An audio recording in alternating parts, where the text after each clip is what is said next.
Hello, I'm Brooklyn Howell, and this is my ethical leadership presentation. My chosen career is as a PE teacher and a district level leader coordinator for physical education. The responsibilities of a PE teacher mainly are developing lessons and teaching, whereas the district level coordinator would be managing teachers, budgets, training, data research, gaining resources, and professional development, and much more.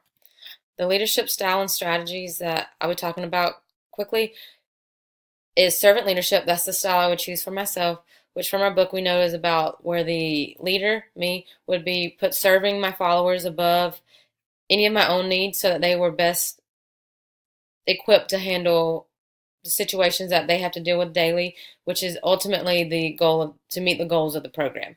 And so I would building relationships, building trust, and creating a safe environment. And some of the other strategies I would use would be through communication, ethical behavior, and professional development and other needs of the teachers.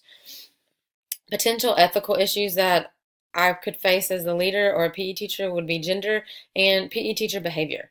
My first strategy of communication that I mentioned before is creating a clear message, and one of those ways from our book that our book discussed is Berlow's model of communication, which I liked, which can somewhat be summed up into saying making presentations or communications that are designed for a specific audience. And so, right here in this example, talking about the mission, visions of strategy and goals, one of the goals of a physical education program is usually to create lifelong movers from their students. Now, communicating that goals with students or teachers or parents or community is different on different levels. Students don't really care that much about being lifelong movers because most of them are 18 and younger, and so they are more concerned with the now. So it's about finding things for them that they enjoy doing now, but they may not realize it yet, that things that they can do for a long time, for their lifelong. Whereas their parents may be more understanding of finding programs that are not just, or sports or activities that are not just for when they're in high school. Find things that they can do lifelong, and you can design that presentation a little bit different for parents. And then the teachers need, the physical education teachers specifically need more specific programs about how we're going to implement or what units or what the district is going to do to provide assistance to teach those to make lifelong learners. Um, so that's just different ways of communication. Ethical behaviors. As the leader, my behavior influences my followers. If I'm the leader and I make poor choices or I'm taking shortcuts or doing unethical acts, even if they're minor, my followers are going to see that and they're going to respond. They may not be unethical themselves, but they're more likely to they're less likely to withhold their unethical behavior, as the study shows by Moore and their colleagues. And so I need to be ethical if I expect my followers to be ethical. And that starts from the top. So if I'm the top level of the PE chain at the district level, it starts with me. If I'm not the top level, it still can start with me because there's no excuse. As a leader of any kind, I need to be ethically right. And some personal experiences I've had where I feel like sometimes seeing the negative helps you know what to do if you're in the leadership position. These are things that I've seen as a worker and that I've seen not on the daily, but I've seen regularly sometimes is how the leaders treat others respectfully. Are they courteous? Are they polite? How they deal with conflict with each other. Are they honest? Are they professional? Surprisingly, I've seen many leaders be unprofessional, but then they expect professional behavior out of their followers, and it sends mixed signals. And then jokes. What does the leader find funny sometimes? I have found that sometimes I prefer my leaders to keep what they say, their humor and their professional life a little bit separate, because sometimes jokes are unprofessional, and that can create issues, especially if I lose value in who you are as my leader. So we don't want to, sometimes if you think a joke is funny, wait and laugh about it when your followers aren't allowed, especially if it's something that can be a little unprofessional. Favoritism. I've seen that too. I think naturally as people, we're drawn to people sometimes, so we're drawn to certain followers, but you must make sure that you're fair. You must be fair in your praise and your criticism, or that can create major strife um, in your followers. And let me move this so you can see it. And strategy 3, professional development and other needs of teachers. Here, professional development with PE is making sure it's pertinent. As a PE teacher, one example I know of or that I've seen every year is I attend professional development meetings that are made for classroom teachers. that have almost 0% of information to do with me as a physical education teacher.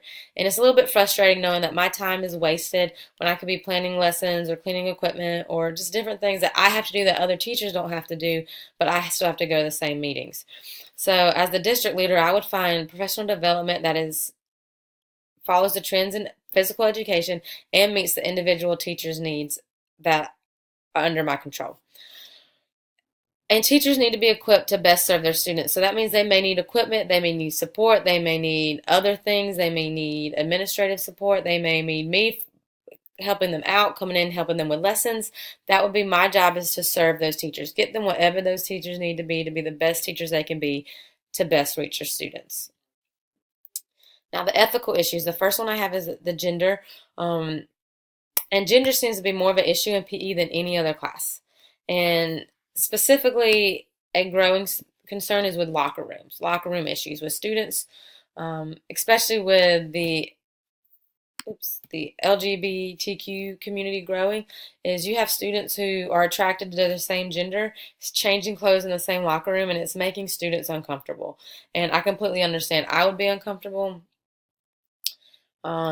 If I knew somebody right beside me could be sexually attracted to me and I was having to change clothes in front of them.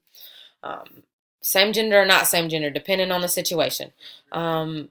Students who are transgender, who are female but identify as male, want to use the male locker room, or male students who identify as female want to use the female locker rooms.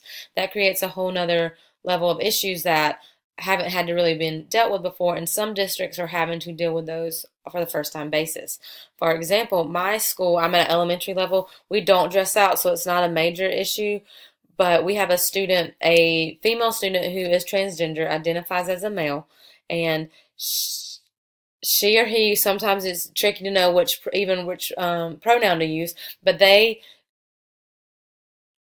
don't want to use the female bathroom, and they're female, but they are not allowed to use the male bathroom because they're not a male. So right now, the school solution at my school, and I believe it's a district-wide solution, is those students go to the nurse's room bathroom to use the bathroom, where the bathrooms are single bathrooms, so just the one student can go at a time.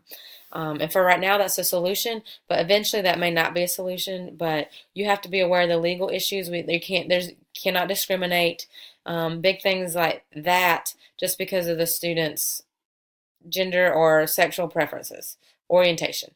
And what this article too by Kaiser, Zeitz, and Walters also mentions that you have to think about, you may have one student that this affects right now. You may have one student who is transgender or is a lesbian or gay, but you have to think about future students. And with the growth of the LGBTQ, it looks like those things are going to continue to grow. So the decisions you make today or in recently is going to affect those students in the future.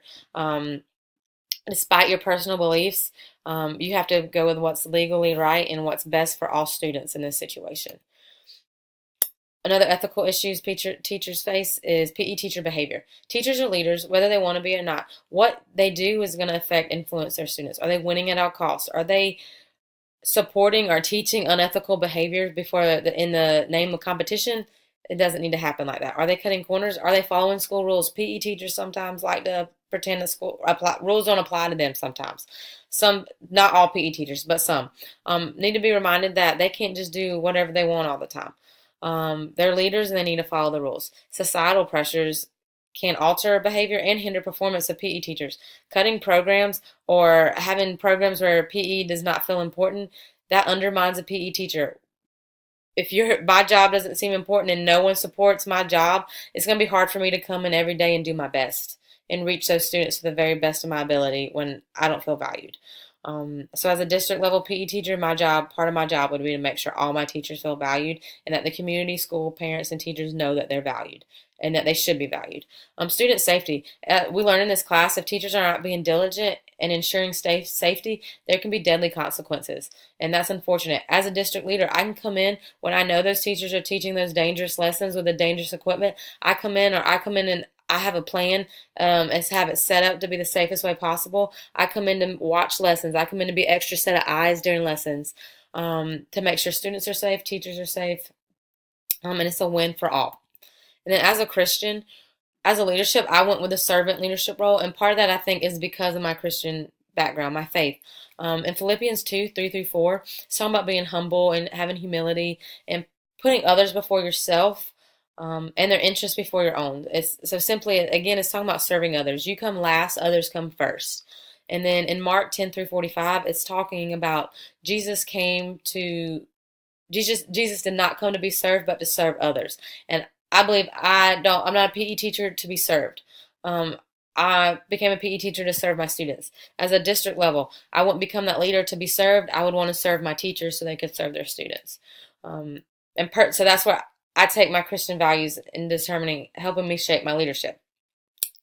Dilemmas, we all are going to face them. Christians, non-Christians, people, teachers, we face dilemmas. One thing a pastor said one time that just hit home with me, and I'm glad I heard it, is you cannot expect those who are not Christians to support Christian views and beliefs.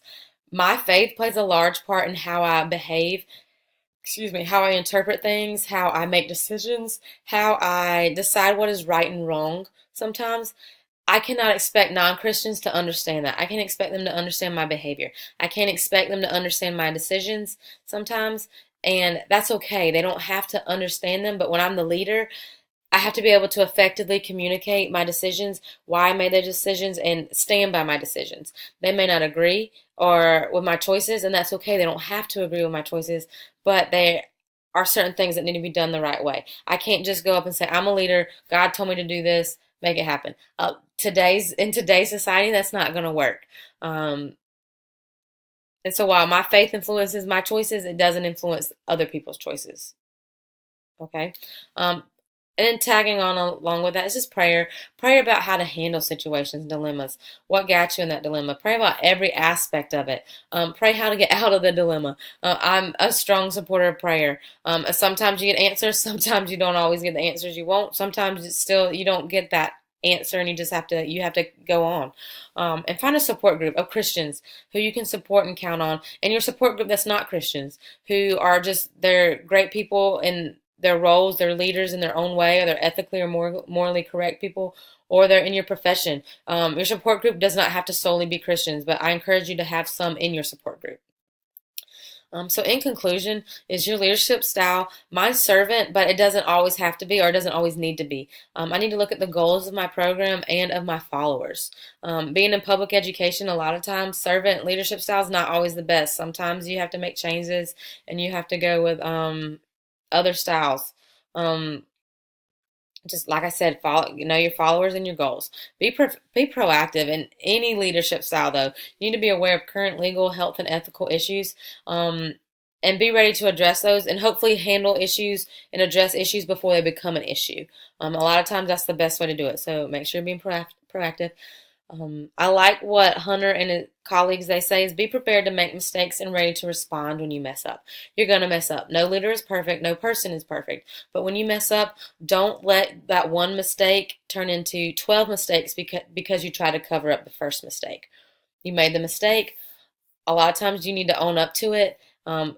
Depending on the severity of it, you may lose your job. There may be consequences for it, but it's better to suffer the consequences for the one mistake than again the 7 mistakes.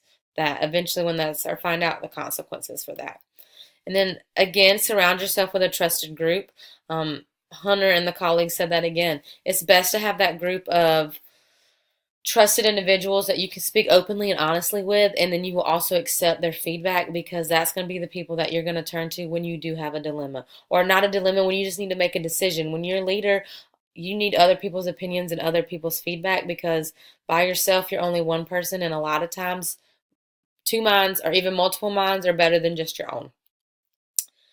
That is all I have. Here are my references, and going through this class, I'm thankful that I got a chance to take this class, because I know these ethical decisions will be coming up, and now I'm more confident in my ability to face these decisions as a leader and just as a human being when things happen. So thank you.